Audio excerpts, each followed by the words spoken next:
Assalamualaikum warahmatullahi wabarakatuh. Perkenalkan, nama saya Muhammad Miftahul Munjiat dari kelas A37, mahasiswa IAIN Syekh Nurjati Cirebon, jurusan PJJ Pendidikan Agama Islam. Baiklah, pada kesempatan ini saya akan mencoba menjelaskan mengenai hal-hal yang berkaitan tentang cara memahami proses kegiatan belajar mengajar pada kurikulum Merdeka.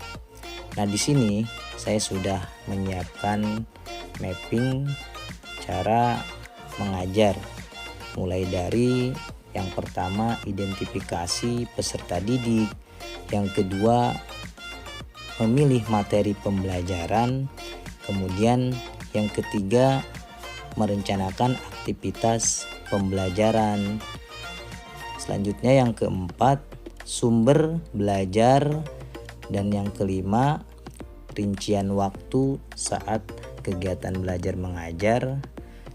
Selanjutnya yang keenam yaitu proses penilaian. Yang ketujuh yaitu evaluasi setelah kegiatan belajar mengajar selesai, dan yang terakhir yaitu dokumentasi saat pembelajaran itu berlangsung, mulai dari awal pembelajaran sampai pada akhir pembelajaran. Nah, baiklah kawan-kawan, di sini coba saya akan menjelaskan secara terperinci dari apa yang sudah tadi saya sampaikan, mulai dari identifikasi sampai kepada dokumentasi. Mudah-mudahan pembelajaran kali ini bisa kita sama-sama pahami dan bisa kita terapkan di dalam proses kegiatan belajar mengajar pada kurikulum Merdeka ini.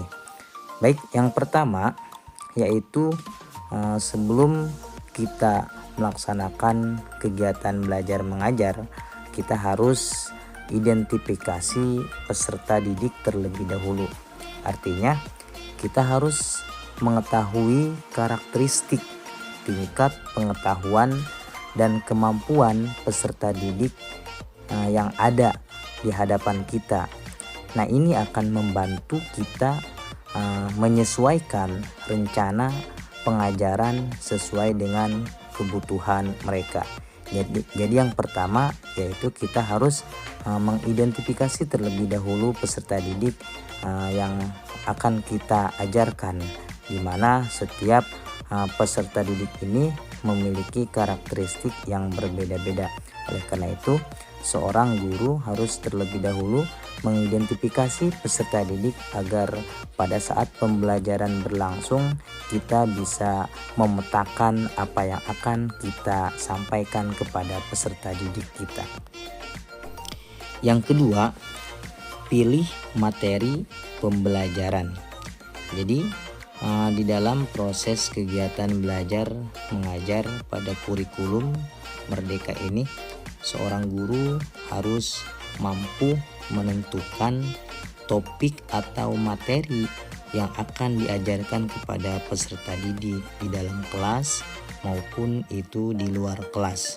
Karena pada proses pembelajaran kurikulum Merdeka ini tidak harus belajar selalu di dalam kelas, bisa juga di luar kelas.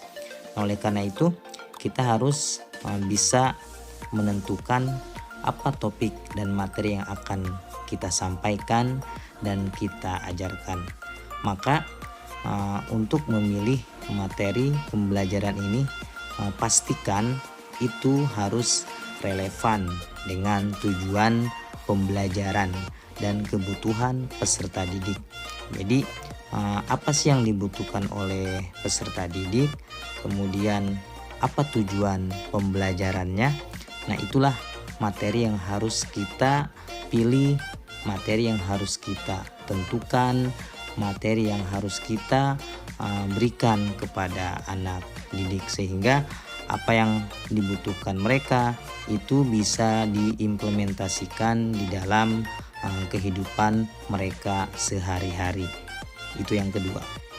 Baiklah sahabat-sahabat PJJ PAI, kita lanjutkan. Selanjutnya yang ketiga yaitu merencanakan aktivitas pembelajaran. Nah, kita saat pembelajaran akan berlangsung, kita sebelumnya boleh atau bisa merencanakan dengan cara memilih metode pengajaran yang sesuai dengan materi dan tujuan pembelajaran.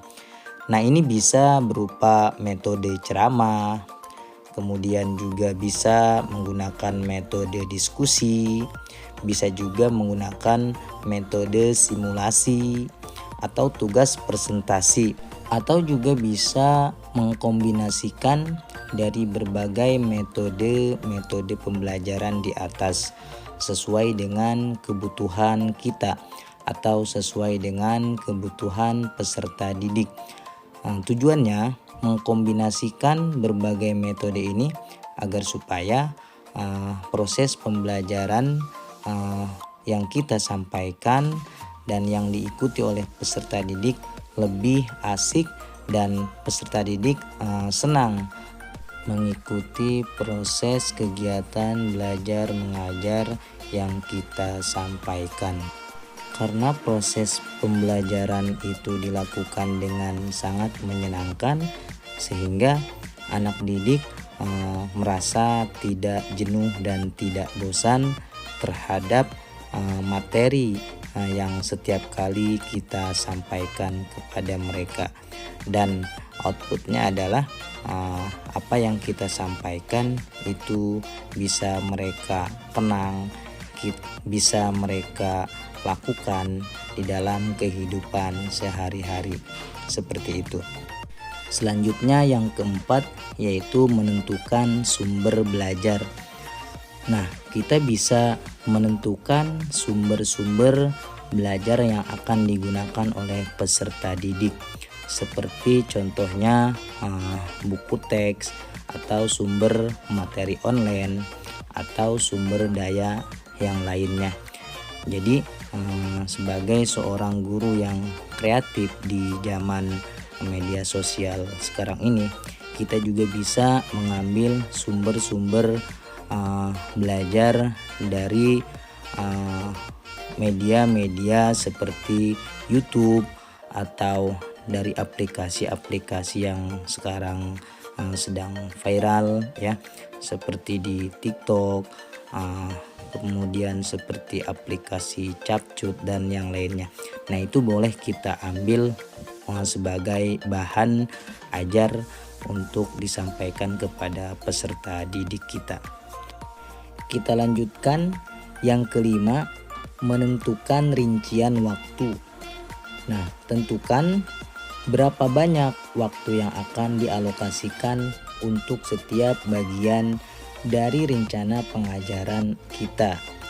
Pastikan agar kita memiliki waktu untuk mencakup materi yang direncanakan. Jangan sampai ketika kita mengajar itu waktunya tidak pas atau waktunya kelebihan atau kekurangan.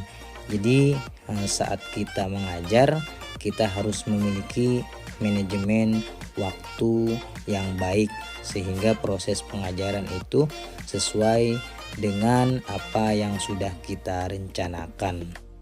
Selanjutnya yang keenam yaitu penilaian. Nah, ini hal yang sangat penting di dalam sebuah proses pembelajaran, karena penilaian ini merupakan daripada hasil kita selama mengamati anak didik kita, dan inilah hal yang sangat diharapkan oleh anak didik kita. Jadi sejauh mana kita bisa mengukur mereka, ini ada di dalam proses penilaian. Nah, caranya rencanakan bagaimana kita akan menilai pemahaman peserta didik terhadap materi. Ini bisa melibatkan ujian, kemudian tugas proyek, atau tugas penilaian formatif seperti kuis dan lain sebagainya.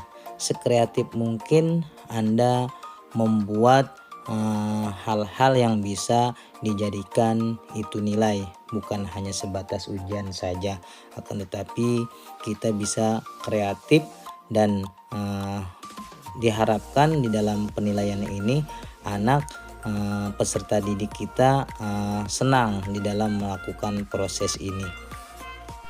Yang ketujuh yaitu proses evaluasi. Nah, setelah pengajaran selesai, evaluasi seberapa baik tujuan pembelajaran yang telah tercapai.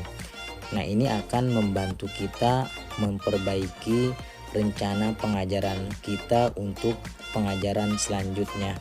Jadi setelah kita selesai mengajar, hendaknya kita mengevaluasi diri kita sendiri.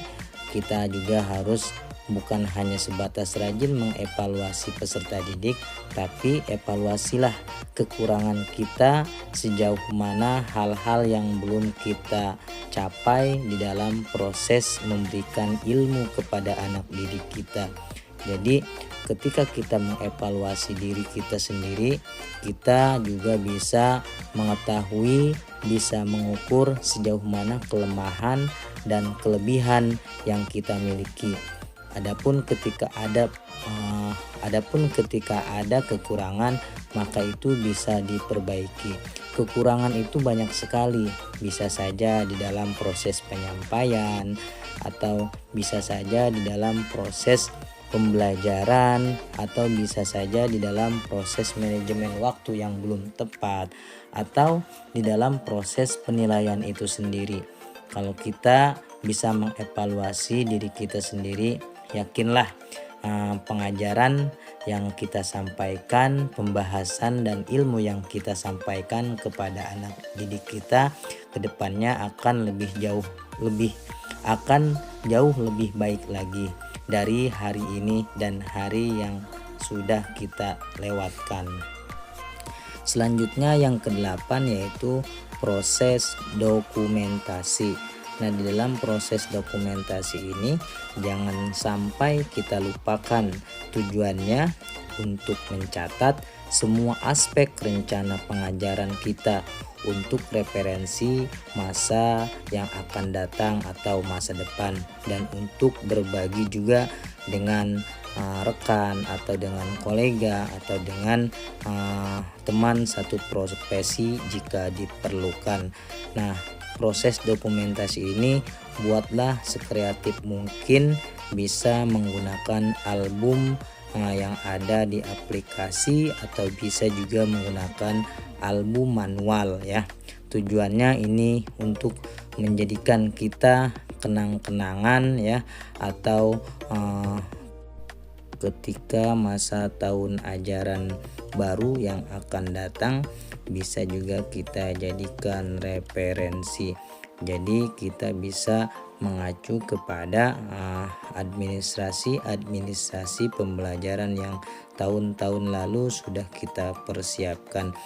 Selain itu, ini juga bisa menjadikan kita lebih terpacu lagi agar supaya kedepannya kita bisa lebih mantap dan siap untuk mendidik dan mencerdaskan anak bangsa.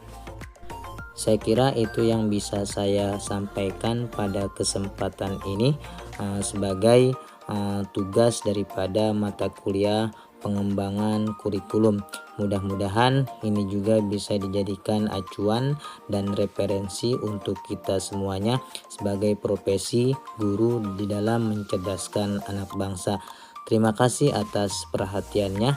Kurang lebihnya mohon maaf apabila penyampaian ini masih sangat jauh dari kata sempurna, karena saya masih dalam proses pembelajaran. Sampai jumpa kembali di tugas-tugas berikutnya. Wassalamualaikum warahmatullahi wabarakatuh.